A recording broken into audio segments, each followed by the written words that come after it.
What is the cutest mistake you've ever seen someone make? 1. Coworker was born and raised in Armenia, had only lived in the United States for about 2 years. She mostly mastered the English language really quickly except one day when she was leaving work, she pokes her head into the break room and says to us, "Okay guys, I'm leaving. Rest in peace." I think you mean peace out. What's the difference? Rest in peace is what you say to show respect for a dead person. That's what rest in peace means? Why didn't anyone tell me that? I've been saying it to customers for months. 2. There was a young guy on the train, probably early 20s, who was telling me he had pretty much never left his tiny hometown and was on the way to the city to start his new job. He was on the phone to his mom incredulous that there were no seatbelts on the train. 3. Friend and her family, except for her mother, are extremely clumsy.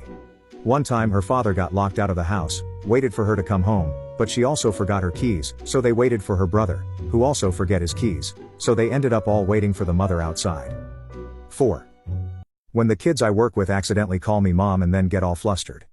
I know they're mortified, but it's super cute. My husband and I were on our third date when he suddenly looked up from his food and asked, "Are we on a date?" After a moment of confusion, I informed him that we were, in fact, on a date, and that it was our third. Oh good. I'd been hoping. Evidently, he had a number of girlfriends in the past who took going out to eat as the same as hanging out. He'd usually insist on paying because he's a nice guy and held 2 jobs. His response to me telling him it was our third date simultaneously melted my heart and stabbed my self-esteem straight in the head. 6.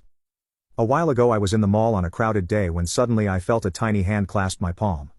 A little girl, maybe 5, had mistaken me for her mom and held my hand and started wrapping herself around my leg. It was so sweet and I knew it would frighten her when I pointed out her mistake, but when I did, her confused expression was priceless.